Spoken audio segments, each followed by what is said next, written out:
লেগেছে? কতটা ভালো লেগেছে দেখাও। এতটা ভালো লেগেছে। আর শুটের সময় তোমার কেমন লেগেছিল? তুমি তাদেরকে কি বেঁধেছিলে হাতে? রাখি, তাই তো? হ্যাঁ। আর তুমি আনন্দ করেছিলে শুটে? হ্যাঁ। আমাদের সকলের, বাবাই কথাটা ঠিক বুঝেছে। এটা আমাদের সকলের, আমরা যারা এই ধরনের কাজ করি, এটা আমার মনে হয় শুধু বুরুন নয়, যেহেতু এখানে প্রথম পদক্ষেপেরও অনেক বাচ্চা কাজ করেছে, এটা ভীষণ জরুরি। এটা ভীষণ জরুরি যে এদেরকে নিয়ে কাজ করা। বুরুনের প্রথম ছবি কি বলবে? বুরুন অডিশন দিয়ে পেয়েছে, তো সুতরাং আমার মনে হয় ওয়েস্ট বেঙ্গলের মধ্যে একজন প্রতিবন্ধকতা যুক্ত একজন বাচ্চাকে ঠিক সেই রোলটাতে নেওয়া হয়েছে, এটাতে বোধহয় এর থেকে আনন্দের বোধহয় আর কিছু হয় না। তো আমরা তো মনে করি এই বাচ্চাদের একটা সুযোগ দেওয়া দরকার। তো এই ফ্রেন্ডস কমিউনিকেশনকে আমার অসংখ্য ধন্যবাদ, স্যারকেও আমার ধন্যবাদ। এত সুন্দর একটা সুন্দর পরিবেশে ও এই কাজটা করতে পেরেছে। কথা শুনে খুশি, খুশি তো? হ্যাঁ, ওই 3 দিন ভীষণ আনন্দ পেয়েছে, মানে যে 3 দিন শ্যুট হয়েছিল ওই 3 দিন মনে হয়, যেহেতু ওর জটিলতা বলতে তো কিছু নেই, ফলত পুরো মানে শুটিং ফ্লোর সবাই ভীষণ সহজভাবে ছিলেন। হ্যাঁ, আসবে 3 দিন দাদা। তো ফলে ওই জায়গাটা মনে হয়, আমার মনে হয় যেহেতু নশাবার সাথেও আমার কথা হয় বা বাকিদের সঙ্গেও আমার যে সম্পর্কটা তৈরি হয়েছে সেটা ওর জন্যই তৈরি হয়েছে। একদম। তুমি কিছু বলবে? কেমন লেগেছে আজকে? কতটা এক্সাইটেড, কতটা মজা পাচ্ছি? ভালো লেগেছে? কতটা ভালো লেগেছে দেখাও। এতটা ভালো লেগেছে। আর শুটের সময় তোমার কেমন লেগেছিল? তুমি তাদেরকে কি বেঁধেছিলে হাতে? রাখি, তাই তো? হ্যাঁ। আর তুমি আনন্দ করেছিলে শুটে? হ্যাঁ।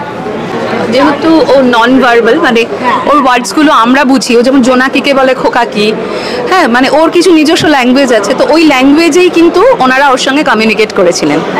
এটা আমাদের বুরুনের সঙ্গে বুরুনের মায়েরও জল। আমাদের সকলের, বাবাই কথাটা ঠিক বুঝেছে।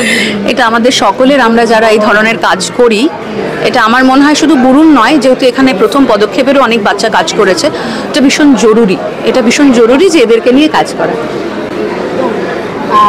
আপনি কিছু বুরুনের হয়ে বলে দিন একটু দেখার জন্য ছবিটা। হ্যাঁ, আমার মনে হয় ওয়েস্ট বেঙ্গলের মধ্যে এটা প্রথম কোনো প্রতিবন্ধকতা যুক্ত বাচ্চা অভিনীত একটি চরিত্র, যেটাতে হ্যাঁ এর আগেও পারমিতার একদিনেও করেছে বা এগুলোতেও রয়েছেন, কিন্তু যেহেতু লড়াইটা এখন আমাদের অনেক বেশি এবং যে বাচ্চার যে চরিত্র সেই চরিত্রতে তাকেই নেওয়া হয়েছে, সুতরাং এটা একটা সাম্যের জায়গা।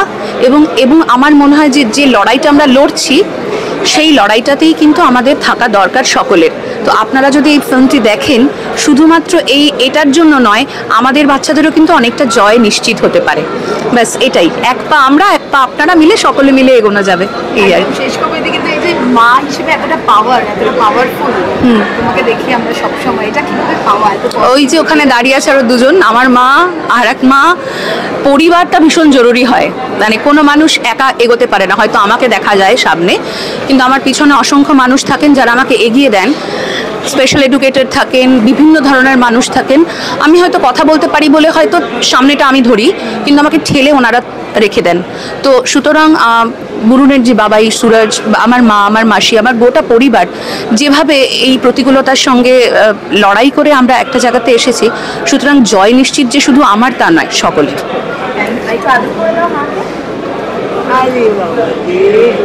Thank you Burun. Thank you, thank you very much, thank you.